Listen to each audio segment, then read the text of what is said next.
banyak ragam gaya dan arsitektur rumah yang dapat dipilih oleh sahabat omahku. Salah satunya adalah desain rumah minimalis. Ya, meskipun tampaknya sederhana, desain rumah minimalis kini semakin diminati oleh para pemilik rumah. Nah, pada kesempatan kali ini, Ratna akan mengajak sahabat omahku untuk melihat dan menelisik langsung tentang desain rumah minimalis. Penasaran? Yuk ikuti Ratna!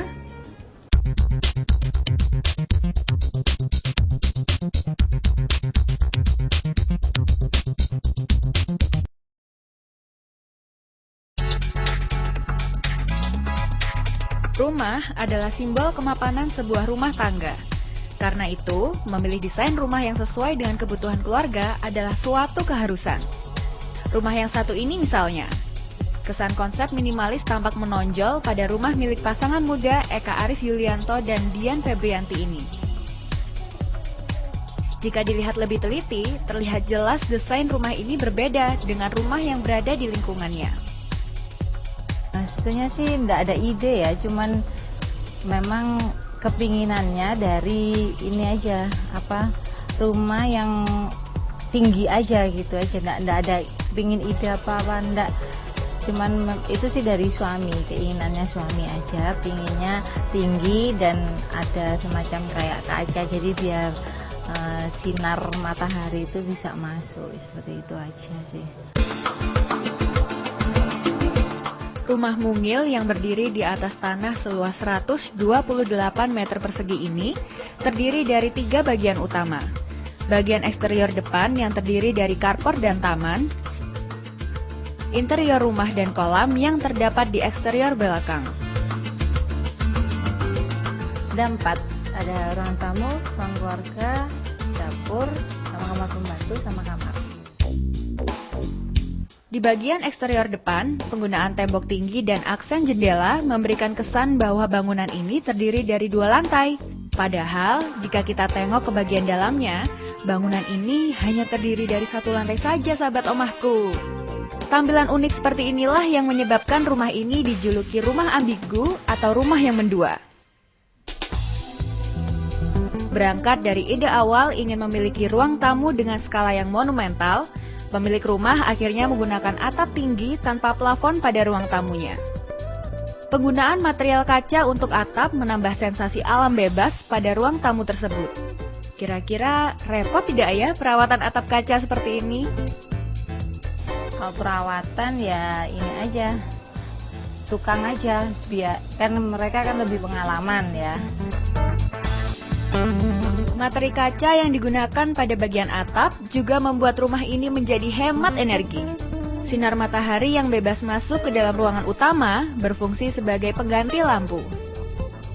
Dan kita ambil untuk tingginya itu supaya sinar matahari bisa masuk, seperti itu aja. Jadi biar kita juga hemat di listrik, seperti itu.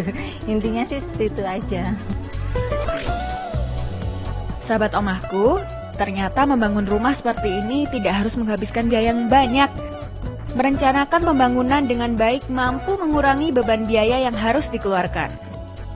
Kalau anggaran sih, saya sih ngalir aja ya. Jadi kalau punya rezeki nambahin ini, nanti ada lagi rezeki nambahin ini. Senada dengan pemilik rumah, sang arsitek pun membenarkan bahwa membangun sebuah rumah minimalis belum tentu mahal. Semuanya tergantung dari bahan atau material yang digunakan. Jadi menurut hemat saya, rumah minimalis itu bisa mahal, bisa murah, itu tergantung dari material yang akan kita pakai. Layaknya pasangan muda yang dinamis, rumah tak berpagar ini memiliki carport sederhana dan cukup untuk dihuni oleh 1 unit mobil keluarga. Kesan simpel dan ringkas memang sangat melekat dengan kuat pada rumah ambigu ini. Wah, sahabat omahku, coba lihat interior rumah ini. Sangat kompak ya dengan konsep minimalisnya. Yuk kita masuk.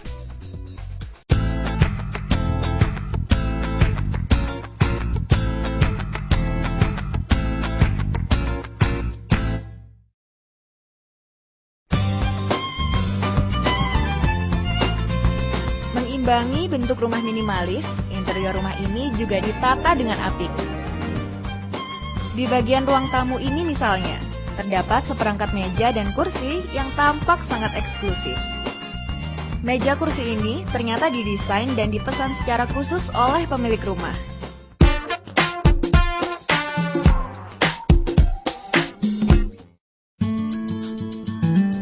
Korden penutup ruang tamu pun juga menyesuaikan dengan gaya rumah ini. Pemilik memesan secara khusus rel korden yang terbuat dari stainless steel sehingga nampak kuat dan kokoh. Di bagian monumental pula ditempatkan 2 unit lampu penerangan pada posisi yang paling tinggi, sehingga jika malam hari rumah ini makin terang benderang. Di bagian ruang keluarga, tampak hiasan kaca dan hiasan tatanan kayu yang diletakkan pada dinding ruang tersebut. Alhasil, ruangan ini menjadi favorit pasangan keluarga muda tersebut dalam bercengkrama. Kalau di sini saya paling suka ruang keluarga ya. Jadi bisa karena TV sama anak, karena anak saya masih kecil juga kadang dia suka main drumnya. Sahabat Omahku, beralih pada bagian lain dari rumah ini, penataan meja dan kursi makan serta penataan lampu gantung yang menjadi satu dengan ruang keluarga memberikan kesan kesederhanaan yang elegan. Meski perabotan makan ini tampak sederhana, bahan mebeler yang terbuat dari kayu dipadu dengan bahan stainless mampu memberikan kesan solid dan ringkas. Desain khusus pada kamar anak-anak juga menambah warna tersendiri dari rumah ini. Permainan wallpaper yang bertema anak-anak mampu menghadirkan nuansa keceriaan di kamar. Setelah berkeliling di interior rumah yang sederhana, elegan dan luas, sekarang saatnya kita menengok bagian belakang dari rumah ini. Ada apa ya? Pemilik rumah memilih menggunakan lahan yang tersedia pada bagian belakang untuk kolam ikan koi. Penggunaan wallpaper pemandangan danau pada dinding kolam mampu menambahkan kesan damai dan sejuk pada bagian belakang rumah tersebut. Nah, sahabat Omahku, semoga konsep rumah minimalis yang disajikan kali ini mampu memberikan inspirasi bagi Anda di rumah. Tanaman aglonema? Wah, gimana ya kabarnya tanaman yang satu ini? Yuk kita cari tahu.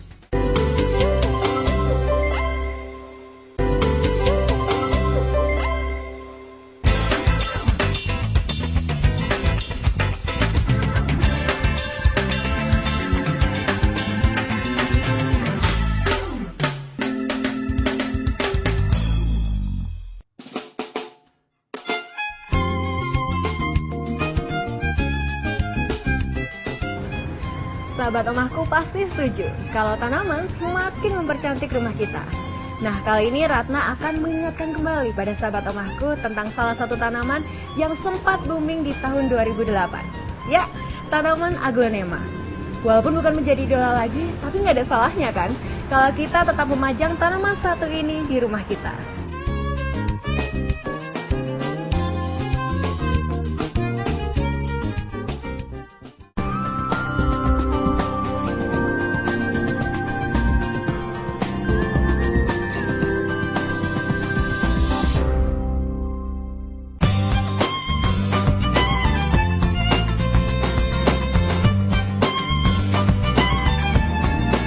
Aglonema berasal dari bahasa Yunani sahabat Omahku, yang artinya benang sari yang bersinar terang. Nah, di Indonesia sendiri, tanaman yang satu ini diberi nama Sri Rejeki alias tanaman pembawa keberuntungan. Konon, tanaman ini dipercaya dapat membawa keberuntungan bagi pemiliknya. Untuk yang paling banyak di Meratang ini Red of Sumatra, Legacy sama Dut Anyaman. Wah, banyak juga ya jenisnya.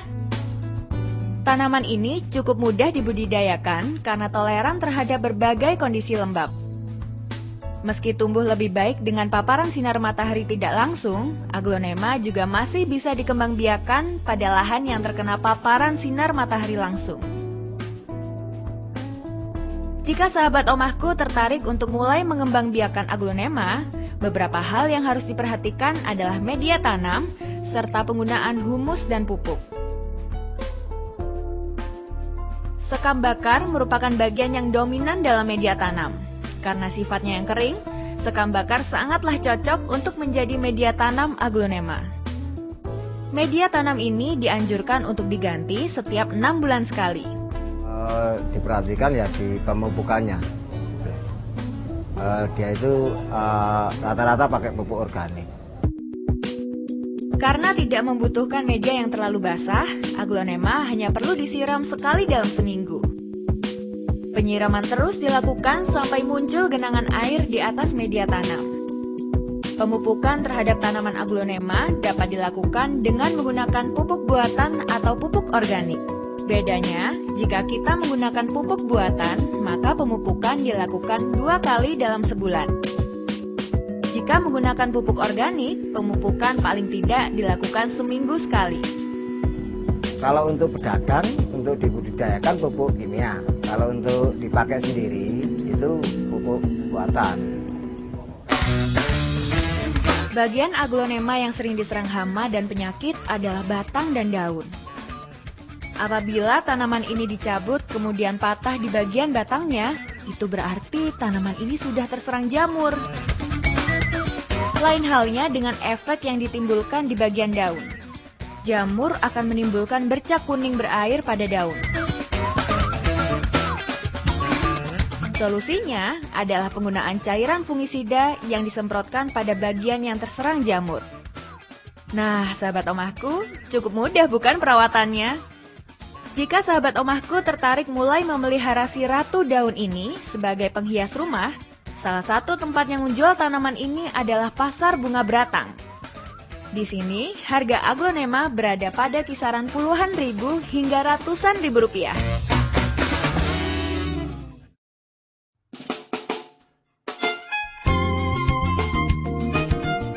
Tanaman anthurium nampaknya tetap setia di hati pencintanya. Meski tidak sepopuler dahulu, namun usaha dari tanaman satu ini tidak pernah sepi. Nah, bagi sahabat omahku, pecinta baru anthurium pastinya perlu tahu dong apa saja ragamnya saat ini dan bagaimana ya cara merawatnya. Yuk kita cari tahu kabar dari tanaman yang sempat fenomenal ini.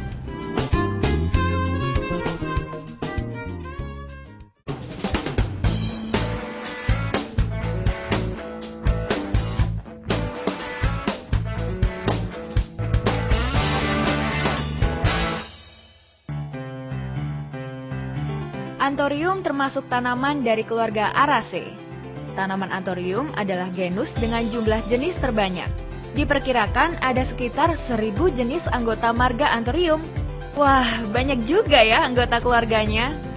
Banyak ragamnya ya, terutama kayak anthurium gelombang cinta, terus anthurium keris. Anthurium keris juga 2 macam, yang jumbo dan yang satunya lagi daunnya sempit. Terus yang ketiga yaitu anthurium jemanii, terus anthurium crispum, bintang kejora, dan masih banyak lagi sebetulnya. Tanaman ini termasuk jenis tanaman evergreen atau tidak mengenal musim. Daya tarik utama dari anthurium adalah bentuk daunnya yang indah, unik, dan bervariasi. Warna daun yang masih berusia muda lebih tua warna hijaunya, serta memiliki lapisan lilin lebih banyak. Berbeda dengan daun yang usia tua, variasi warnanya sudah muncul seperti yang kita lihat ini. Dengan urat dan tulang daun yang besar serta menonjol, membuat sosok tanaman ini tampak kekar, namun tetap memancarkan keanggunan tatkala dewasa. Tidak heran bila tanaman ini memiliki kesan mewah dan eksklusif.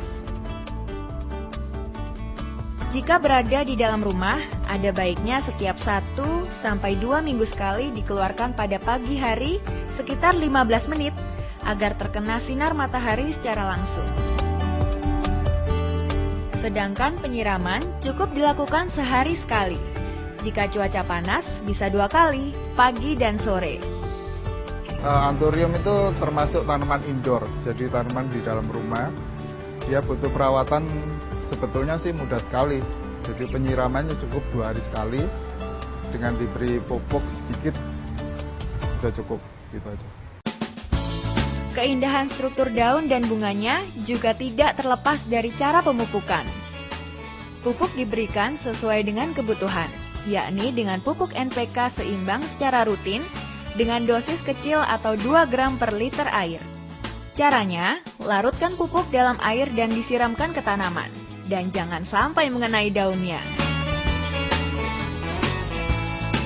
Kini tanaman anthurium sangat mudah didapat dan harganya pun terjangkau. Untuk membawa pulang satu pot tanaman anthurium yang kecil, sahabat omahku cukup merogoh kocek tak lebih dari Rp100.000. Sedangkan untuk anthurium yang besar bisa dimiliki dengan harga tak lebih dari Rp1.500.000. Rangka atap pakai kayu? Waduh, saat ini makin mahal aja tuh. Tapi jangan khawatir, ada solusinya kok. Yuk kita lihat.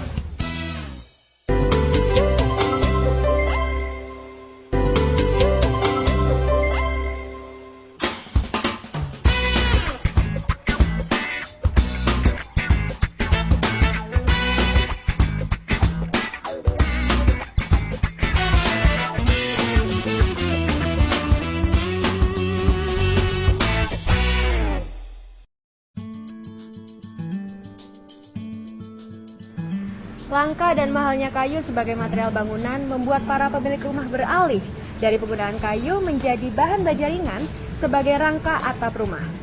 Nah, sahabat omahku, kira-kira seberapa kuat dan awetnya sih jika kita menggunakan bahan baja ringan sebagai rangka atap bangunan? Selain itu, kita juga perlu tahu seberapa banyak budget yang kita keluarkan jika menggunakan bahan yang satu ini. Yuk kita cari tahu sama-sama.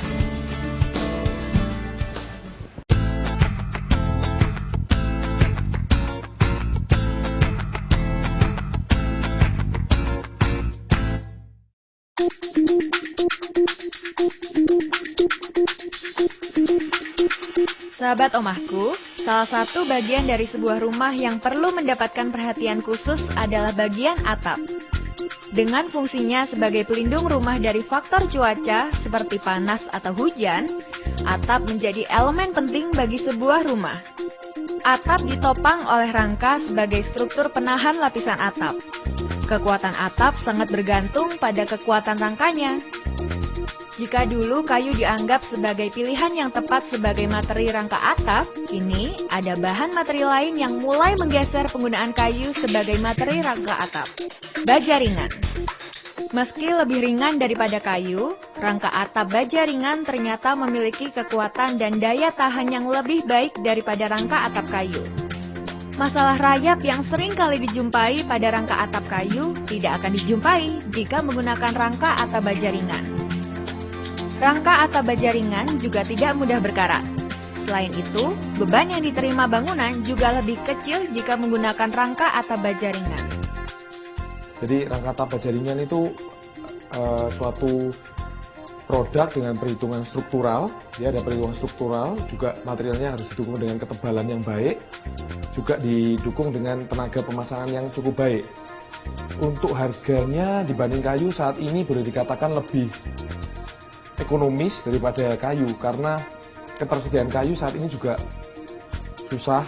Kemudian mutu kayunya juga kadang-kadang orang bilang grade A, grade B, grade C, tidak ada satu standar yang pasti, Pak. Harga baja ringan yang lebih murah daripada harga kayu membuat penggunaan rangka atap baja ringan lebih hemat dan efisien dari segi biaya. Pemasangannya yang mudah dan cepat mampu mengurangi waktu pengerjaan sehingga proses pembangunan rumah juga bisa lebih cepat.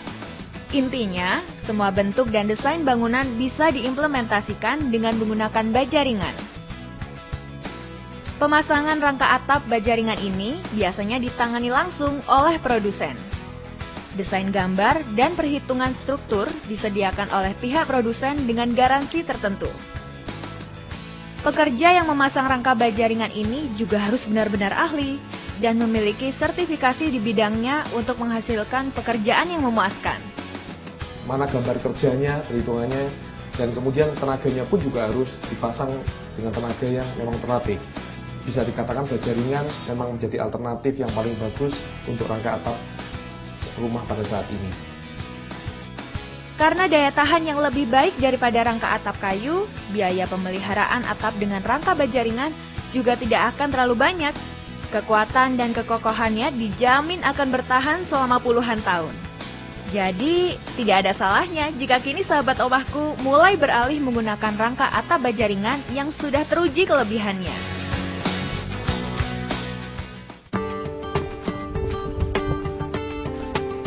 Siapa sih yang tidak ingin memiliki rumah? Meskipun dengan cara mengangsur, sahabat omahku pasti tetap menginginkannya. Namun, kalau kita sudah melihat bunga bank yang tinggi dan berfluktuasi, jangan sampai frustasi sahabat omahku.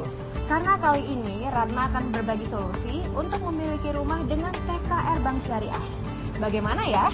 Kita lihat dulu yuk yang satu ini.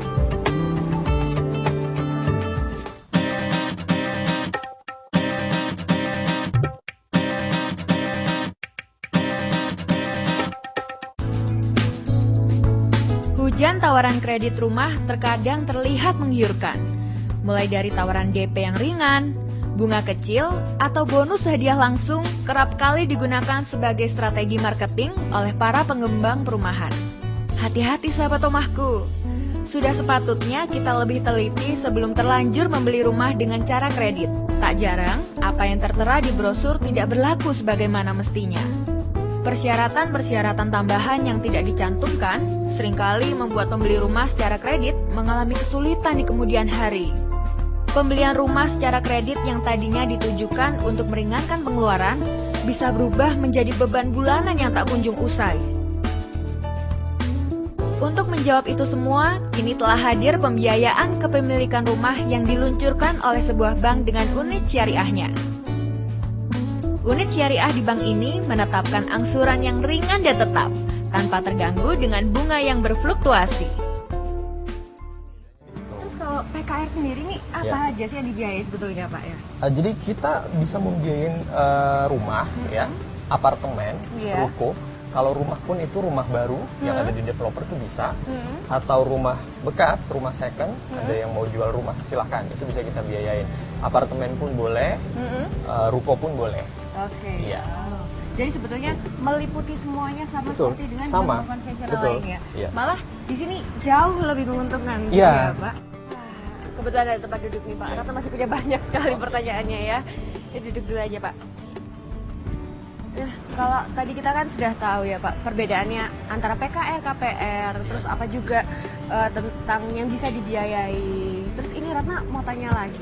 Untuk PKR ini Pak, jangka waktunya berbeda nggak sih dengan bank-bank konvensional lainnya? Kalau jangka waktu sebenarnya sama Mbak. Jadi kalau di bank konvensional itu bisa dibiayain sampai dengan maksimum 20 tahun. Di kita pun sebenarnya bisa. Ya. Cuman yang sekarang saat ini yang sedang promo di kita itu adalah untuk jangka waktu yang 1-5 dan 6-10. Ya. Kalau 1-5 kita marginnya, istilah kami marginnya itu 11,55%. Kalau yang 6-10 tahun itu marginnya 11,99%. Jadi itu selama 5 tahun flat ya? Flat. Jadi tetap tidak ada resiko berubah di tengah jalan, terjadi fluktuasi perekonomian seperti apapun, angsurannya tetap sama. Tetap sama. Nah, gimana hasil obrolan Ratna tadi dengan Pak Yopi? Cukup menarik bukan? Sepertinya sahabat omahku langsung berbondong-bondong ingin memiliki rumah dengan mudah dan murah nih. Mudah-mudahan informasi ini bermanfaat bagi sahabat omahku yang sangat mendambakan rumah idaman. Nah sahabat omahku, ternyata program PKR dari Bank CIMB Niaga Syariah ini sangat menguntungkan loh ya. Semoga apa yang Ratna berikan tadi bisa bermanfaat dan tentunya menjadi inspirasi bagi sahabat omahku. Omahku, inspirasi Gria terkini. Terima kasih Pak. Iya, kembali waktu bisa. Baik.